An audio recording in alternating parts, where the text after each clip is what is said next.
If Makita would like to sponsor me, I've been using your tools for years and I think they're great. Wait till I show you this. You won't see another one of these in the country. For the Makita man who has everything. This, my dearest wife got me this. It's class. And you put 2 batteries into it and you get 3 boils out of it in around 3 boils. Full kettles. It's great. It actually really makes you appreciate how much power a kettle uses. Like, they are absolutely terrible on power. So then if we have no battery left, I have a camping stove. And I put that kettle on, that one. Whatever about the tools, you need to have tea, like. Yeah, they look the part. We had one year, which was a real shame. We called it a nationalist gathering. I think a lot of people were intimidated by that. Like, it wasn't nationalist as in we were going to go Zeke Highland down the street, like. It was that we were just proud to be from Ireland. But I think because people, you know, they're in good jobs and all that, and yeah, put some people off. So it did. It's a pity.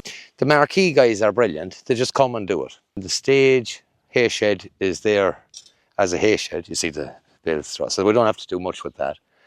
And then the little animal shelter that occasionally looks like a putching still over there. That's there all the time. And then tomorrow now we'll have 20 toilets landing. And shout out to them, Handy Hut Hire, they're always very good to us. And they come, they put them where you want them, they come back and service it in the middle of the festival. And I think it's just about making the contact, so it is, you know. First year you're really just fighting in the dark. But yeah, now it's down to a nice little tea. But we don't do it like a golf course. It's a working farm. So this is just topped and trimmed. Then if you go in there where the hazelwood is, you'll see plenty of nettles and all that because we don't spray. So yeah, you get weeds, you know, deal with it. So today is chilled, like we have nearly everything done. Myself and the boys now tonight when it cools down, we'll put all this is for Inner Heart Productions. This is their information tent. So over the weekend we'll have lots of different speakers in here. You can open these side things too because it's going to be hot on you. So it is. It's 30 degrees there now at the moment. I don't know why people is complaining about it. I love it. I love the heat. And then this is the holistic corner. So we're going to make a cock of hay here. So here. I thought, what's more holistic than making a cock of hay?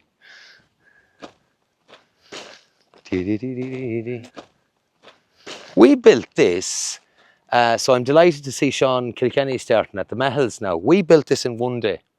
Yeah, it's not bad. But we were blessed. Everyone kind of knew what they were doing, so they did. So it was really easy. It's hard to underestimate what 2 or 3 people that know what they're doing can do. When you get 10 people that know what they're doing, just work comes pretty easy, so it does. It's another bridge down the end. Myself and Shane James from Tipperary done it. I'll show you that one. We'll go through the fairy walk. It's beautiful this year, so it is. It's absolutely beautiful. So here's a site that the older people will remember. Turning left, getting the green of that up. We're at that all day. Then we'll make a nice cock out of it. That's the holistic tent. So Reiki, energy healing, crystals, you name it. There's a lady then that does balms out of the different herbs in the mountains in Sligo. Well, I've noticed them doing the kind of circles and all that, and I don't. That's no problem. I do that. We'll have our sign here. Welcome to the holistic area. Quiet. And they're just here for the weekend and to have a lovely time, and they seem to be some of the happiest people here, do you know? Like, a lot of people kind of shit on the new age stuff, but, well, I'll tell you one thing, they look like happy people to me, so they do. I did never see them kind of complaining too much. We invested in some new gnomes and things this year, so we did. That's the old Irish bus, the old Irish telephone box. This is the fairy walk going down to the poetry corner. Yeah.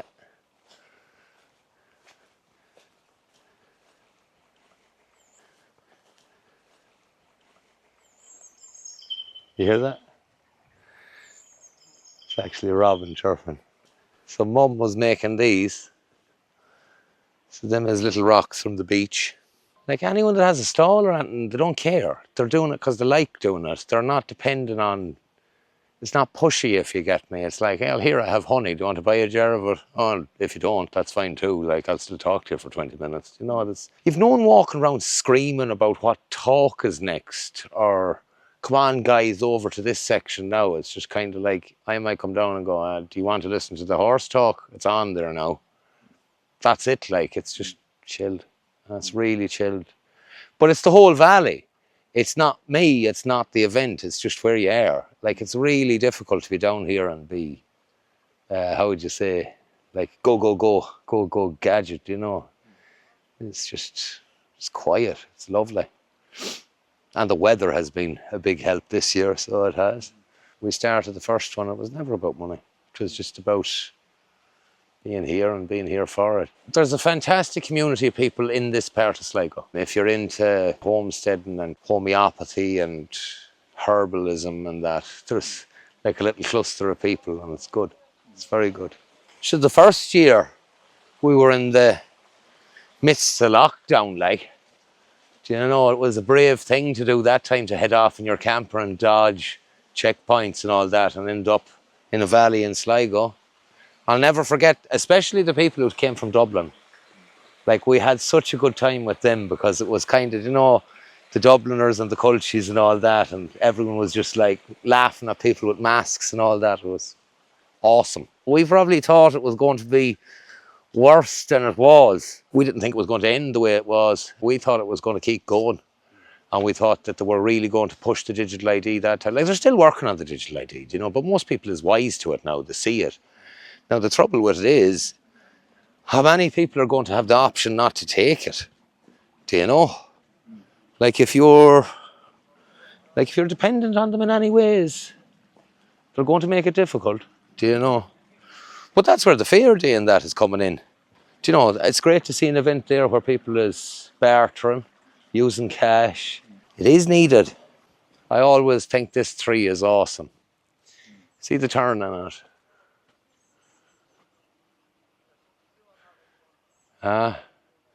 Nothing in life is too straight, is it?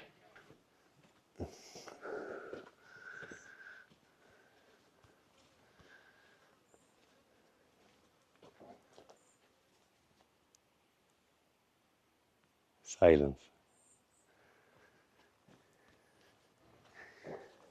Oh. I can't wait to hear a good poet in here. It'll be lovely. The poet will be up there, or the bard, or just a storyteller, you know. Just sit around here and listen to them. I'd say of the entire farm, this is my favourite place. I do often come down here to read, so I do you know. It's just beautiful.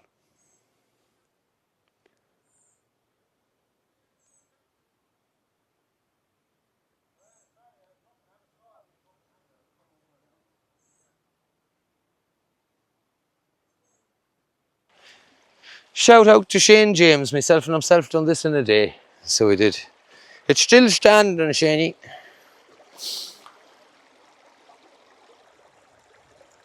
I bet you'll see a few trout below at the other bridge, in the shade of the other bridge.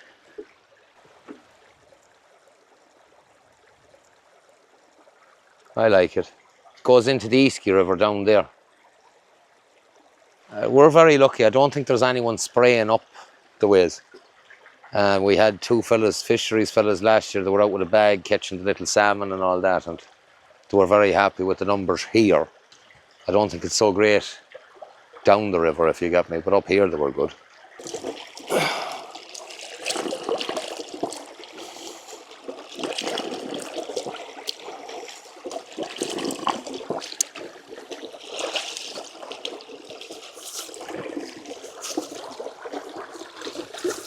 It's the best stuff ever.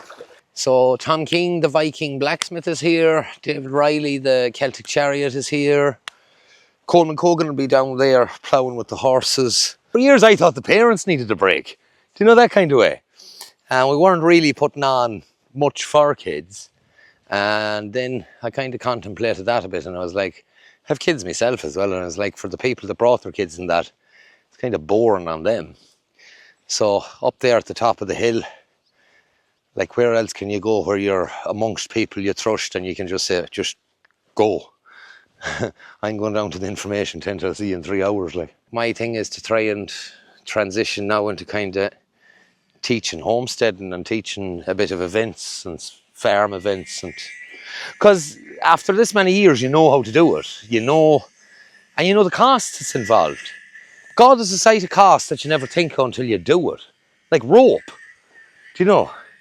Your rope off areas, so your fence posts are 2-3 quid a piece, and then your rope is 40-50 quid a roll. Like if you didn't do it professionally, you wouldn't know about it. Wood chip. It's only a simple thing, but like you have a piece of ground there, that means that nobody's kind of turning an ankle, or if it gets wet, it's not mucky under their feet. And yeah. I'll have to fire this up for it.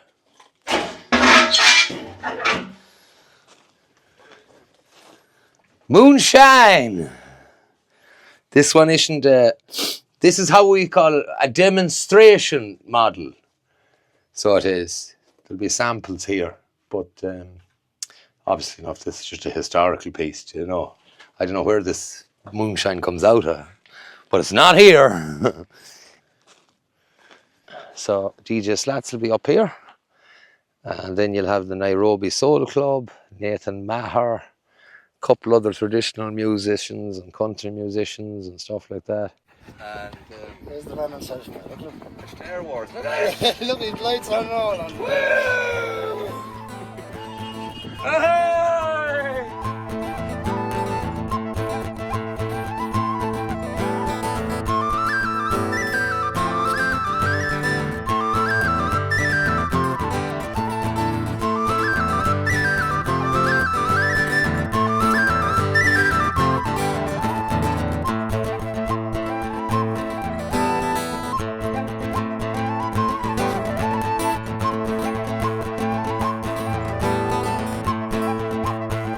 This is my second year here, and last year I had a wind turbine and a little river turbine that's sitting over there, and this year I've the full solar set up here. I'm going to build a wind turbine with the people on the Saturday, and I've also got the big water wheel in the back of the van here, so we've plenty of power. And the idea this year is that the power stays, so we don't have to take it all back. None of this is for going home, if you know what I mean. This is James's power now, and the power for the festival and going on years. So we hope that this hub here, once James has a bit of faith in it, he'll stop using generators about the place. And all what we need to do is increase the solar or increase the weight of the wheel to get more power. This is the setup I have at home. I don't do work for other people. I found my time was best spent in the workshop teaching. It's not the best way of raising revenue, but I do believe it's my time best spent is teaching rather than out on site doing.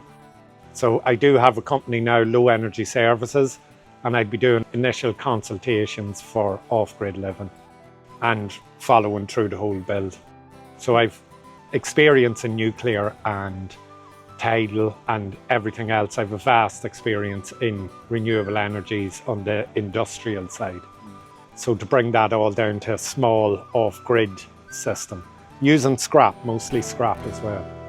That's my gig.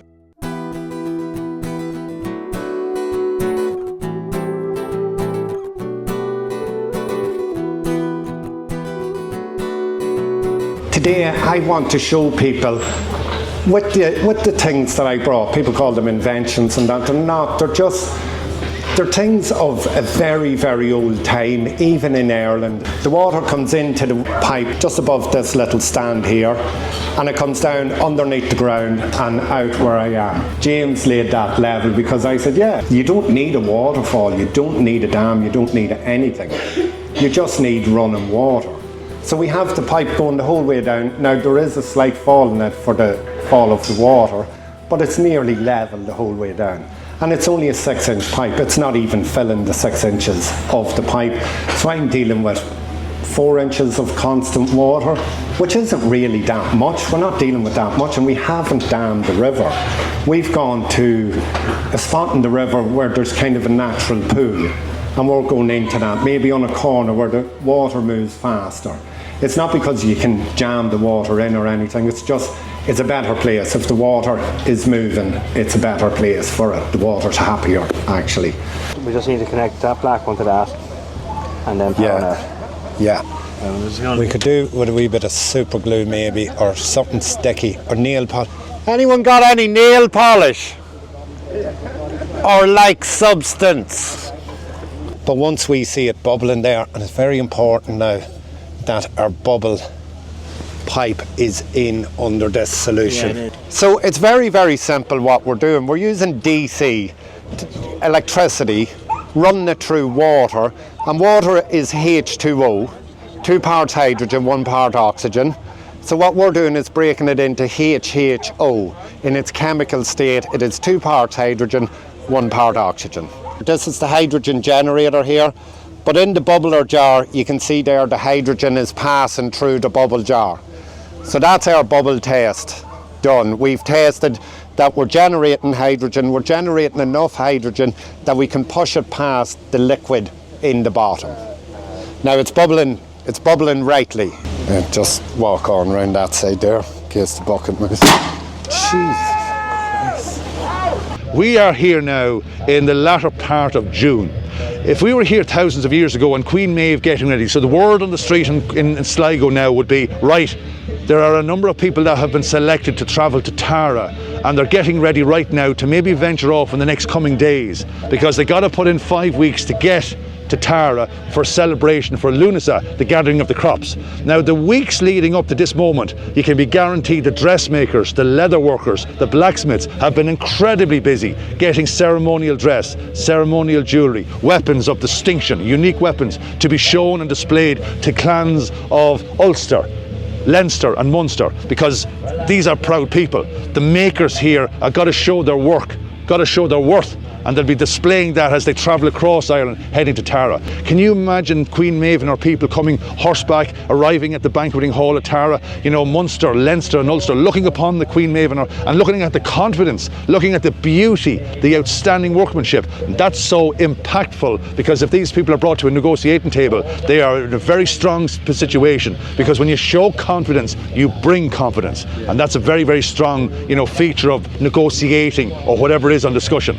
So absolutely, very, very proud people. I can push a button and I can switch on a fan, and that'll generate the air for the forge, so I'm not worried about that. Can you imagine thousands of years ago where the clans were working, you know, the belly of a cow with 2 branches inserted, you open, you lift, you close, you push, and that's your bellows. So that's a bellows pumping air into a little charge under a little corridor of stone into a ring of stones. So now we have substantial labour, substantial time, you know, spent on generating something small. But their heart and their will to make was good. They were strong people. They were given reward by the clan leaders, but they were given spiritualistic reward as well, because of whatever it may represent. The triskells, the spirals, the penannular brooches, everything that is, you know, in homily for worship or ceremony, they received this reward, and that was very heart-filling for those people who had very little to nothing. But now in my world, when I can push a button on a machine or be relatively, you know, efficient with a process, I can appreciate the ironworkers of an ancient world, what they did and how they did it. It's quite remarkable. Like, you're dealing with communities. If you think of Newgrange, for example, 97 curbstones make up the base of Newgrange, each weighing between 10 and 15 tonne, brought 13 mile away from Clogherhead. What kind of people and community do you need to do that type of task? A substantially mentally and strong community. They were remarkable people. I don't know if you know about the hemp plant, but you've got hemp material, hemp clothing, hemp paper, hemp medicine, CBD oil, everybody knows about that, the seeds and so forth. So the processing plant divides the plant up into different sections.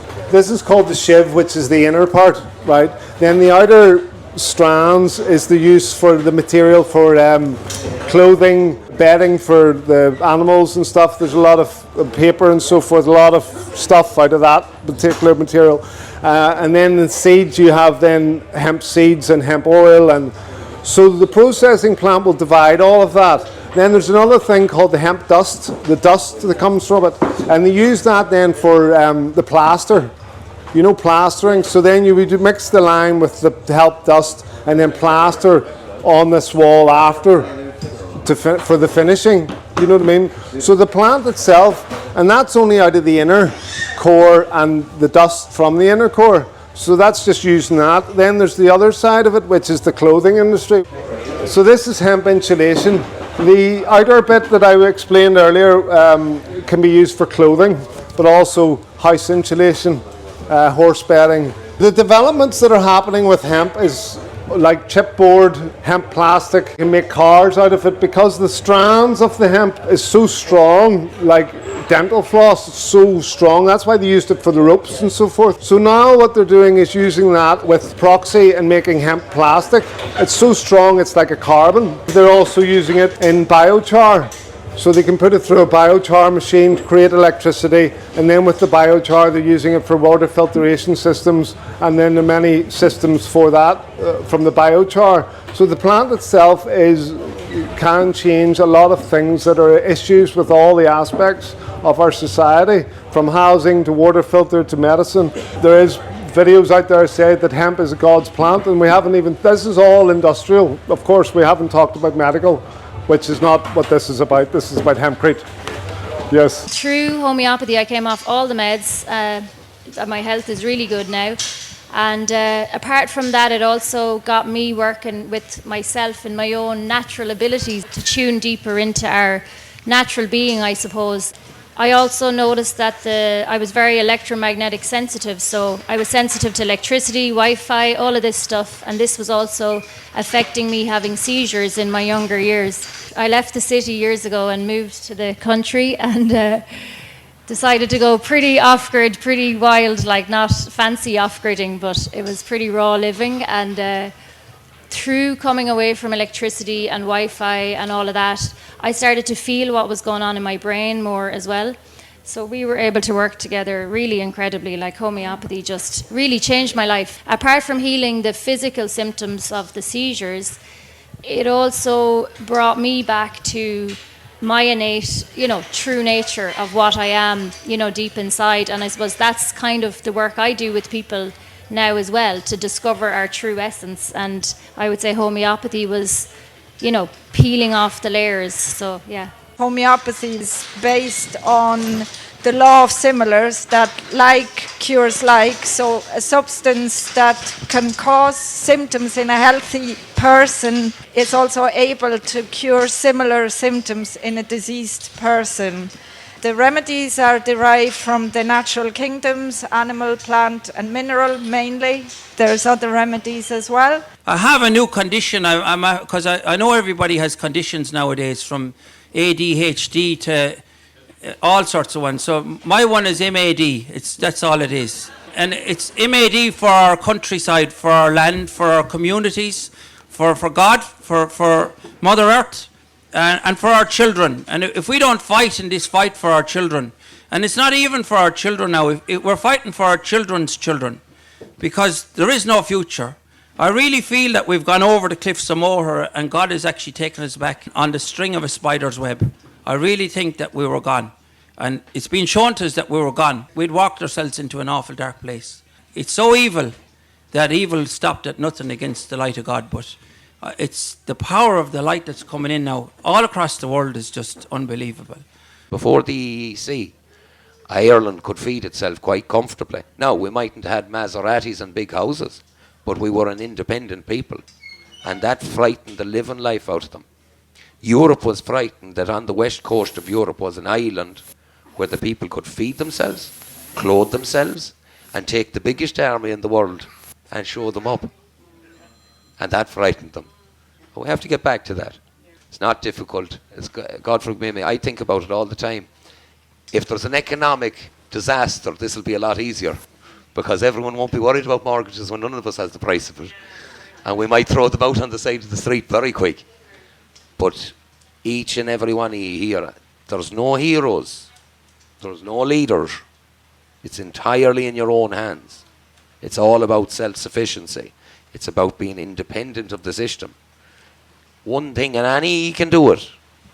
Pick one day in the year, have all your own grub, all your own heat, and your own bit of shelter, and spend just 24 hours without using a shop or a system, and say to yourself, my God, all I have to do now is do it 364 more times.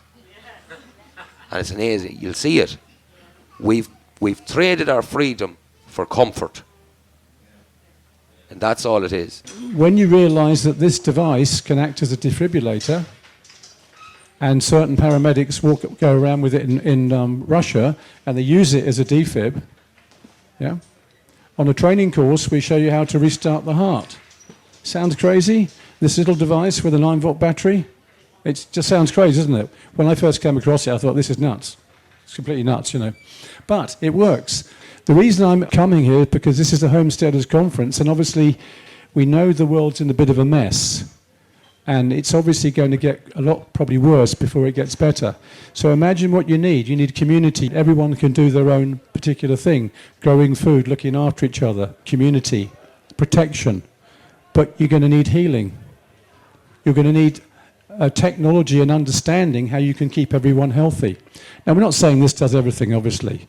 But when you consider what it is in a 9-volt battery, it can do an awful lot. And remember this, that most people come to us are actually ill, and they want to heal, which is fine.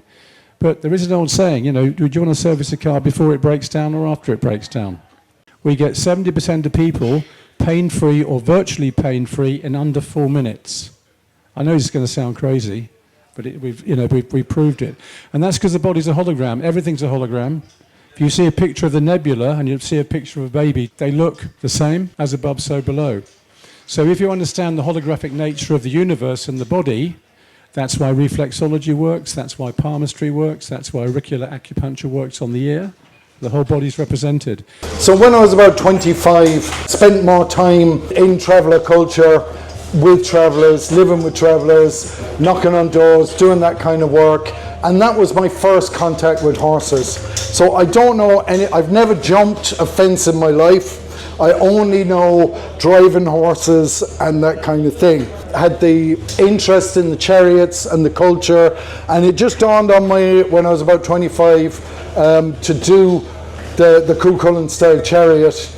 And I recognised that I probably had a unique kind of background for being able to understand it, and I had the experience of driving the horses and everything. And so I did, but it gave me a sense of purpose that I was doing something valuable. Nobody had reproduced these Irish horse-drawn vehicles before, and I knew I could, and I did, and it took me a bit of time, a bit of money. You won't choose horses, they'll actually choose you. They'll find you and they'll eke you out, and they have a way of getting inside you, inside your heart and your soul. They're steeped in our history all the way through. Our whole island was built on the horse. America was conquered on the horse. And somewhere in this modern world that we're living in, we've forgotten it. And we've kind of forgotten the respect for the animal. You know, sometimes the lessons are hard got. They teach us, they're immense teachers of knowledge to us. And we don't often see that when they're trying to give us a lesson of how spiritual they are. I suppose I was reared with horses. My father would have been a farmer back here in County Sligo. I was born in 1957. There was no tractors in our area till I'd say the early 60s or the mid 60s. My father always kept 2 teams of horses, but he also ploughed for all the neighbours and mowed the meadows. And when I was 7 or 8 years, I would be put out in 3 or 4 acres harrowing for the sow oats and that. And I would have been working horses, I'd say, since I was 7 or 8. People haven't got time to think these days. They're being distracted in every which way that the government and the media can create. So they can't prioritise what is the important things in life.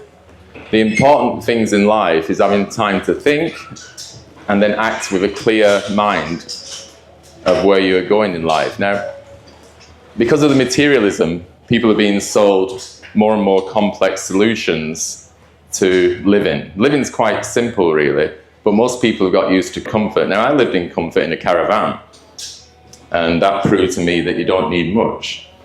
Obviously, when you get children like I have, it gets a lot more complex, because there's more needs than that. But the underlying principle should be to try and reduce your life to a simple level of physical existence, really, and not get into debt.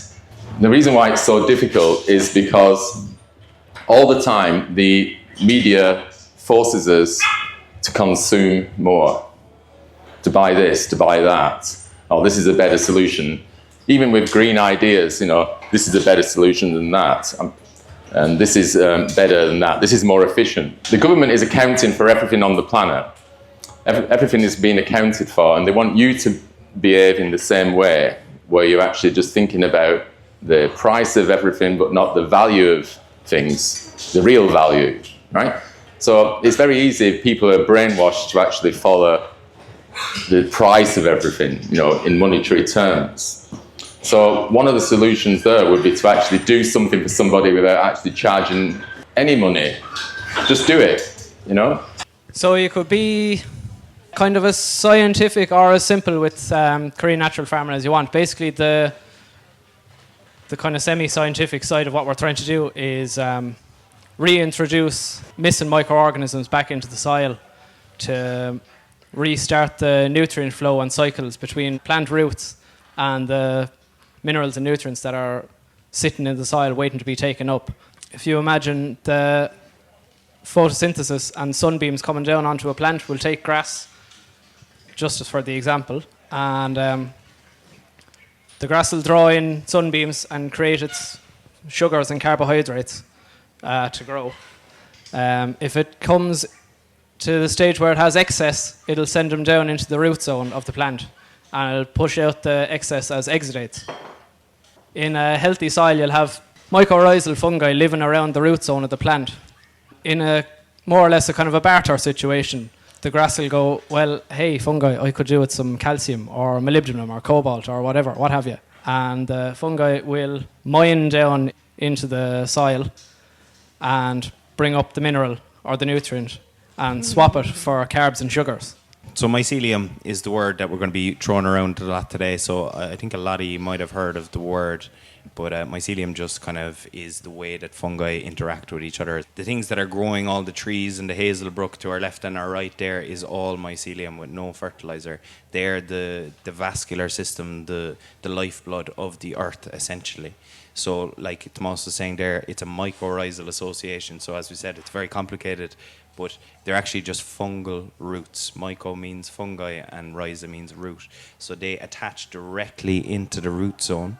In exchange, the plant takes down the stuff, gives it carbon, and then the mycelium is able to mine off of sand, silt, or clay any nutrient that the plant actually needs. And that's why everything just grows.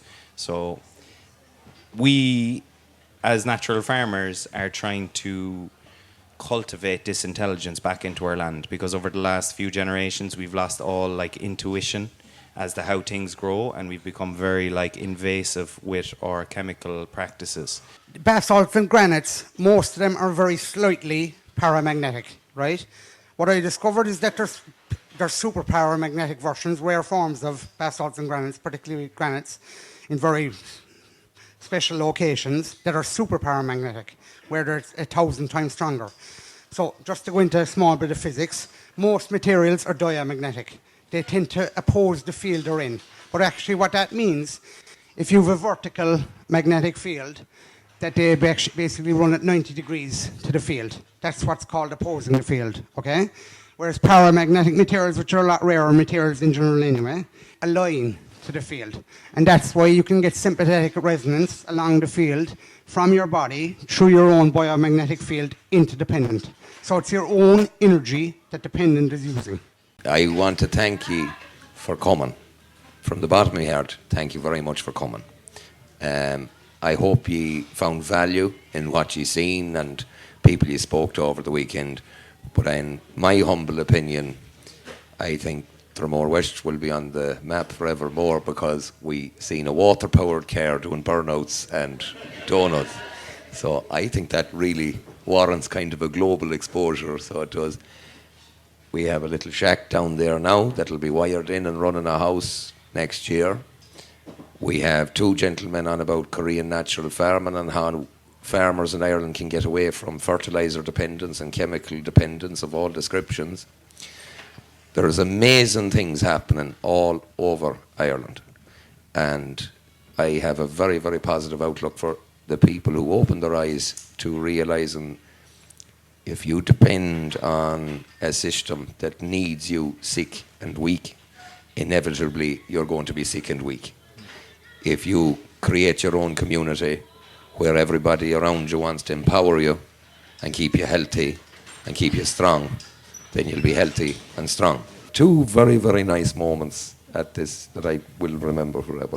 It was last night when it started to team rain, dancing in the rain, and people didn't care. And today I came down to look at the hydro unit, and there was 9 children looking at the fish in the river. None of them had a phone or a tablet, and they were there with little stones pecking it and that. And that brought me back to when I was a child. It's been great. Yeah. I can't drive it home to you if you knew the amount of people worldwide that are watching this man and listening to this man, and the appreciation that you all have for him. Just, you know, he is truly special to us, and I want him to know that, how much he means to us, because he has changed all our lives in many ways. You know, but it's not just what me and James do, and we are so grateful. Like on a daily basis, wherever we go, we have people coming up saying they appreciate what we say and what we do. But it's important that you carry on those conversations in your own homes, with your friends, in workplaces. Everyone says, what can we do? What you can do is not be afraid to talk. That's the only thing that makes us different than most people, is we have never been afraid to talk online. Whatever the consequences of talking was, we took it. And you both know me and James personally get a lot of heat online. We have complete misinformation, lies, you name it, said about us. But all, as I always say to James, just smile and wave. Because those who mind don't matter, and those who matter don't mind. It's that simple. Because at the end of the day, we mightn't all agree on the same things or have the same ideas of how society should be. But what we do agree is we agree that there's problems, and those problems need to be fixed. And we're all in the agreement that we're willing to work to fix those problems.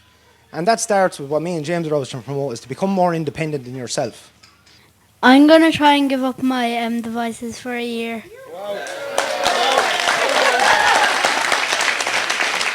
What are you going to try to do instead of the devices? Probably go over to the river beside my house, or probably go play football on the football pitch. Look at everyone. We put a little call out yesterday, and Sean would like to present you with a Charles Haughey envelope for what you're doing. So there you are, between sterling and euros. There's the guts of 1,500 there. Man, Sean. Sean, to me, is the man that the system tried to break. And he's still here, and we're still here. And he'll never break any of us if we stick together. James came to the land there last week when we called him Mehel. He was the first man to arrive. In the depth of a really wet day, there was no instructions needed. He just got in and got on with the job. And he's a rough carpenter. The Clare lads had to kind of cover it up, but the work ethic that he had, I mean, James, it's astounding. I learned we can let in the government in our secrets, and one of the secrets I learned to survive is when you're weak, you have to appear strong, and when you're strong, you appear weak, and they fucking can't read us then. They can't see through our eyes because our eyes are full with love and beauty. And everyone in this room is filled with love and beauty. And a spirit came onto this land when the first one of these festivals was here 4 years ago. And it caught us so much that it took us 14 hours to go home. We only got down to the lake where we had to stop for tea for 4 hours. And we went down the road to the next brow of the hill where you started to go down over the mountain, where we pulled on the side of the road and had to drink tea again. We couldn't go, honest to God. In 6 hours we'd only got to the brow of the hill over. Well, in the merry month of May, from me home I started, left the girls at home, so nearly broken hearted. Salute me father dear, kiss me darling mother, drink a pint of beer, me grief and tears who smothered enough to reap the corn. Leave where I was born, I cut the stout black horn to vanish ghosts and goblins, brand new pair of brogues, rattling over the bogs, frightening all the dogs on the rocky road. 2 double and 1, 2, 3, 4, 5, on the hair and turner down the rocky road, all the way to Dublin, Wackfall, Alley Drive.